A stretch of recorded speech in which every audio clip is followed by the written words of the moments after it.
अफगानिस्तान की जो स्थिति है वो दिन पर दिन बदतर होती जा रही है, क्योंकि तालिबान आगे बढ़ रहा है और यहाँ पर पाकिस्तान जो है वो अपना दबदबा बना लेगा। जो जय हिंद। देखिए, अफगानिस्तान की जो स्थिति है वो दिन पर दिन बदतर होती जा रही है।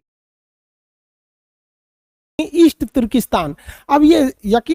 जय हिंद। देखिए, अफगानिस्तान की जो जय हिंद। देखिए, अफगानिस्तान की जो स्थिति है वो दिन पर दिन बदतर होती जा रही है, क्योंकि तालिबान आगे बढ़ रहा है और यहाँ पर पाकिस्तान जो है वो अपना दबदबा बना लेगा। जो सेंट्रल एशिया में भारत का जो इन्वेस्टमेंट है उसके लिए खतरा होगा। यहाँ पाकिस्तान जो है ना वो दोहरी नीति को चलता है।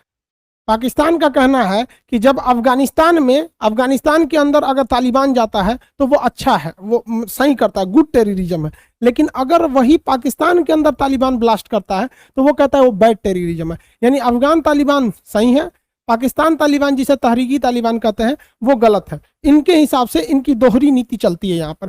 इनका कहना है पाकिस्तान वालों का अफगानिस्तान के मैटर में कि अफगानिस्तान में शरिया का कानून रहना चाहिए, यानी इस्लामिक कानून रहना चाहिए। तो उस हिसाब से भैया पाकिस्तान में भी शरिया का कानून रहना चाहिए, क्योंकि पाकिस्तान खुद इस्लामिक कंट्री है, वहां शरिया का कानून कैसे नहीं। ऐसे समझिए, जब तालिबान का राज चलता था अफगानिस्तान में तो वहां पोलियो तक को पिलाने के लिए मतलब उसको बम मार देता था। पाकिस्तान में तो आजो बवाल हो जाता है पोलियो पिलाने के लिए। तालिबान के राज में महिलाओं की शिक्षा तो एकदम चौपट हो गई थी, ना उन्हें जॉब करने दिया जाता था ना कुछ। वहां केवल 6% महिलाओं को शिक्षा थी। लेकिन जब से करजई और यहाँ पर अशरफ गनी साहब की सरकार आई है, अफगानिस्तान में अमेरिकी सेना, नाटो सेना वहां रही है, तो वहां महिलाओं के एजुकेशन पे भी ध्यान दिया गया है 37%। अब देखिए इन लोगों का क्या कहना है। देखिए, अब किसी का नकाब पहनना या किसी महिला का साड़ी पहनना, या आप देखेंगे अगर म्यांमार में तो वो लुंगी टाइप का कुछ पहनते हैं, ये कल्चर है। कल्चर और एजुकेशन अलग है भाई। अगर आपका कल्चर है नकाब पहनना तो आप नकाब पहन के ही पढ़ो ना। वहां पे कौन मना किया आपको। आप म्यांमार में जाओगे तो वहां पे लुंगी टाइप का ड्रेस होता है, वहां पे महिलाएं उसको पहनती है। हमारे खुद के उपराष्ट्रपति वेंकैया नायडू जी लुंगी पहनते हैं, तो वो साउथ का कल्चर है, कल्चर से कोई थोड़ी कह रहा है। लेकिन ये लोग महिलाओं को एजुकेशन नहीं करने देते, महिलाओं का इंपावरमेंट नहीं होने देते हैं, महिलाओं को जॉब नहीं होने देते हैं। तो ये क्या कहता है अफगानिस्तान के तालिबानियों को कि वहां शरिया का कानून रहना चाहिए। तो चोट्टा तुम भी अपने देश में करा लो ना, तुम्हारा जो जीडीपी मर रहा है और चौपट हो जाओगे। जस करनी तस भोग ही पावा कहा जाता है।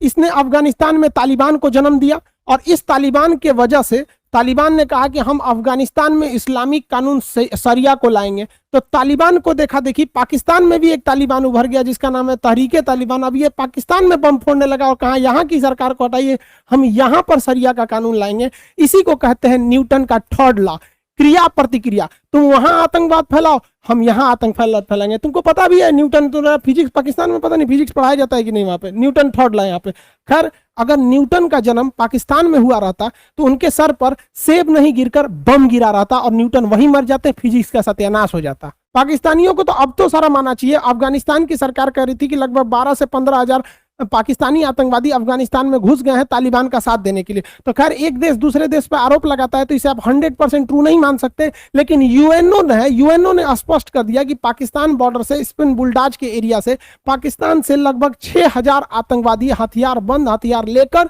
अफगानिस्तान में घुसे हैं, अफगानिस्तान को सरकार गिराने के लिए और वहां के आतंकवादियों का सपोर्ट करने के लिए।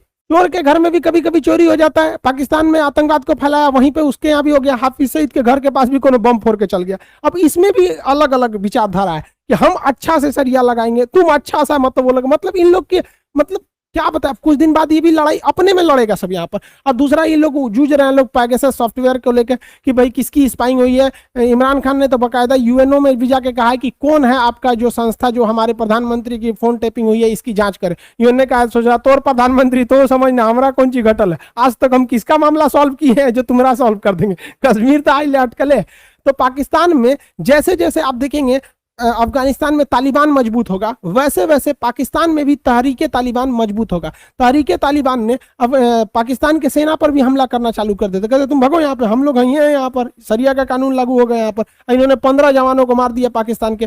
भाई आतंकवाद कहीं भी गलत है, हम हिंदुस्तान वाले, आतंकवाद कहीं भी होगा तो गलत होगा, लेकिन ओरिजिन इसने तो खुद ही कर रखा है, तो भुगतेगा कौन? दूसरा कोई तो भुगतेगा नहीं। अब इसका बहुत ज्यादा खामियाजा पाकिस्तान की इकोनॉमी को उठाना पड़ता है। पाकिस्तान के नॉर्दर्न एरिया में वर्ल्ड बैंक और चाइना की फंडिंग से एक हाइड्रो इलेक्ट्रिक पावर प्लांट बन रहा था जिसका नाम था दासू डैम। ये दासू डैम में चाइनीज वर्कर बहुत ज्यादा काम कर रहे थे, मेन चाइनीज ही कंपनी ली थी, लेकिन चाइनीज वर्करों के ऊपर भी जो बस से उनको ले जाया जा रहा था उस बस में ब्लास्ट हो गया। उसमें शुरुआत में कुछ इंजर्ड थे लेकिन 9 चाइनीज वर्कर मारे गए और बहुत सारे घायल भी हो गए।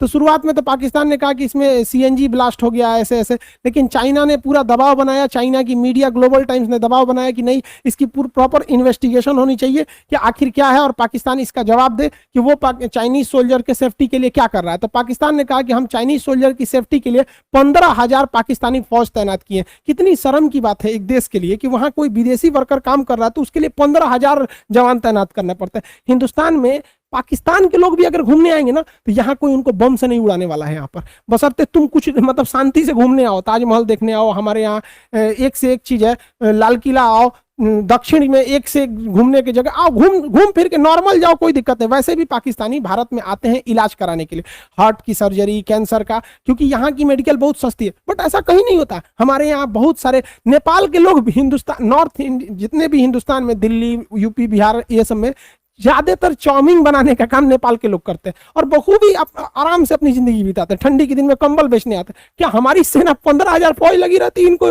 इनकी सेफ्टी के लिए? कभी ऐसा हो ही नहीं सकता। इवन अगर चाइनीज भी हमारे यहाँ व्यापार करते हैं उनको भी ऐसा दिक्कत नहीं है। तो हम लोग को सोचिए ये कैसे देश में रह रहे हैं कि जो देश मतलब ये साले किसी के नहीं होंगे पाकिस्तान वाले। चाइना जितना मदद पाकिस्तान की किया उतना कोई नहीं कर सकता। सोचिए यार, चाइना वाले तो पाकिस्तान के बच्चे पैदा होने में भी मदद कर रहे हैं वहां पे, कि वो कहते हैं कि भाई तुम लोग ड्यूटी करो, हम जाके तुम्हारे बदले में कर देते हैं। इतना मदद करते हैं चाइना वाले, फिर भी ये लोग उड़ा देते हैं। अब चाइना ने दबाव बनाया, कहा कि आप मिलिट्री बढ़ाइए, ये कीजिए, तो उसने कहा नहीं ऐसा कुछ नहीं है। तब तक कराची में भी एक ब्लास्ट हो गया। मतलब उत्तर दक्षिण पूर्व पश्चिम हर जगह चाइनीजों को मारा जा रहा है। तहरीके तालिबान, ये तो भारत के लिए ठीक ठाक है। तहरीके तालिबान का चाइना के ईस्ट तुर्किस्तान एक फ्रीडम मूवमेंट चलता है, वहां पर उन दोनों से अच्छा कनेक्शन है। अब चाइनीज मीडिया का इस पर काफी अच्छा दबाव आ गया, तो चाइना के राष्ट्रपति को समझ में आ गया कि पाकिस्तान के जो नल्ले फौज हैं इनसे इनके जवानों की सुरक्षा नहीं हो सकती, इनके वर्कर की। तो चाइना की सरकार ने कहा अपने वर्करों से कि पाकिस्तान के कमांडो उनकी फौज से तो बेहतर हमारे यहाँ के कर्मचारी हैं,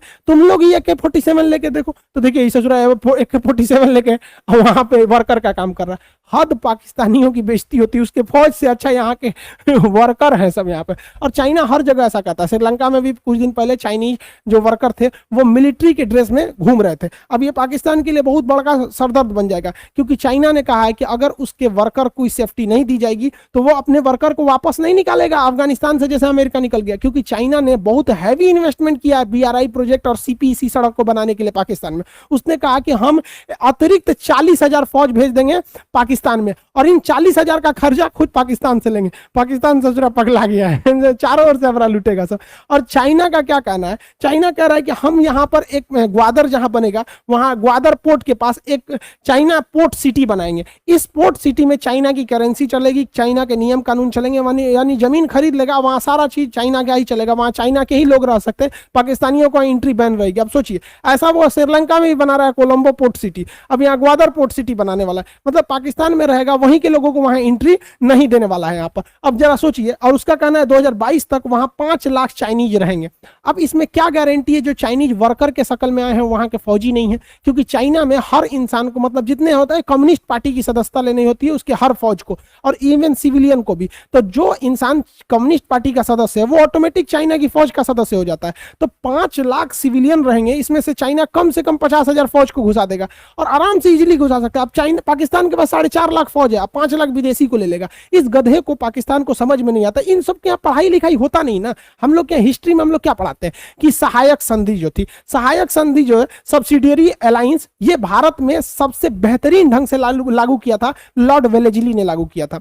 अब लॉर्ड वेलेजली की सहायक संधि क्या थी? वो किसी राजा से कहता था कि हम तुम्हारी मदद करेंगे, हमारी ये एक रेजिमेंट फौज तुम अपने यहाँ रख लो, उस फौज का खर्चा तुम देना और तुम्हारे हिसाब से काम करेगी। राजा को लगता था कि वाह अंग्रेजों की फौज बढ़िया है, हथियार बढ़िया है, तोप टैंक है, क्या दिक्कत है, अपने किला में रख देते हैं और जब मन कहेंगे हमला करो तो हमला करेगा। लेकिन उस राजा को ये समझ में नहीं आ रहा था कि जिस दिन अंग्रेज कह देंगे कि मार दे रजुए को, तो महल में तो पहले से घुस गए सब। यही काम कर रहा है चाइना। हालांकि एग्जाम में जब क्वेश्चन आता है कि भारत में सहायक संधि के जनक कौन थे तो गलत मार देते हैं। वेलेजली तब वहां नहीं होगा, तब वहां डुप्ले होगा। डुप्ले जो थे फ्रांसिस गवर्नर, उन्होंने हैदराबाद और दक्षिण भारत के राजाओं के साथ सहायक संधि किया था, बट फ्रांस जो है भारत में उतना विस्तार नहीं कर पाया, जिस वजह से डुप्ले की सहायक संधि उतना सफल नहीं हुई। लेकिन ब्रिटिश गवर्नर लॉर्ड वेलेस्ली की जो सहायक संधि है वह बहुत तेज सफल हो गई। वो भारतीय राजाओं को ट्रेनिंग, उनकी सेना को ट्रेनिंग देता था और वहां अपनी फौज रखता था, ये कह कि हम मदद करेंगे, बाद में वही फौज उन्हें मार देती थी। यही काम कर रहा है चाइना, कह रहा है कि हमारी 40,000 फौज पाकिस्तान में जाएगी हमारे वर्कर की सेफ्टी के लिए। अरे भाई साहब, एक दिन तुमको कॉलोनी बना देगा। जिस तरह ब्रिटिशर्स ने हमें लूटा था ब्रिटिश ईस्ट इंडिया कंपनी बनाकर, सेम वही कंपनी चाइना बनाया जिसका नाम है BRI project, belt and road initiative, जिसको OBRB कहते हैं, one belt one road initiative कहते हैं। वहां पे ये उसी तरह भी पिसेगा चाइना, पाकिस्तान, जिस तरह से हम आजादी से पहले गुलाम जब थे। इसको ससुरों को कुछ समझ में नहीं आ रहा है। कोई बात नहीं, पिसाओ, हमको क्या मतलब बनता है, चाइना तुम्हारे सर दर्द पे आएगा। चाइना इसको किस तरह से लूटता है, हर तरह से लूटता है। चाइना का कोई दोस्त नहीं है। एक्चुअली जब सर्जिकल स्ट्राइक हुआ था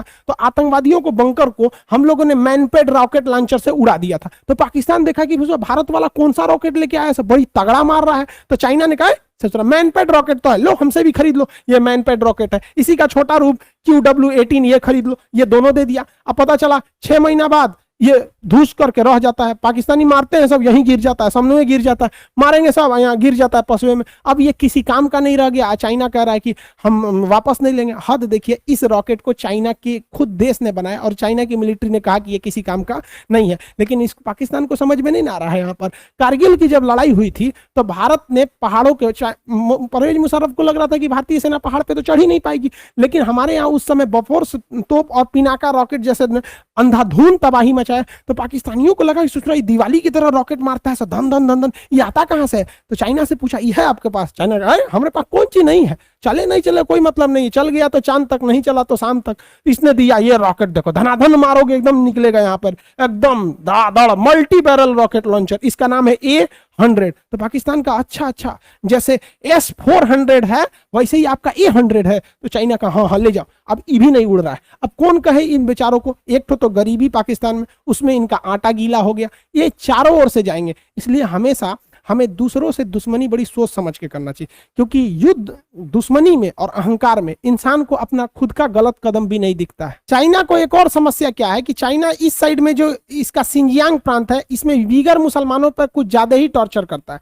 तो वीगर मुसलमानों का एक अलग संगठन है, वो कहते हैं कि हम इस क्षेत्र को चाइना से अलग कर देंगे, इसका नाम रखेंगे ईस्ट तुर्किस्तान।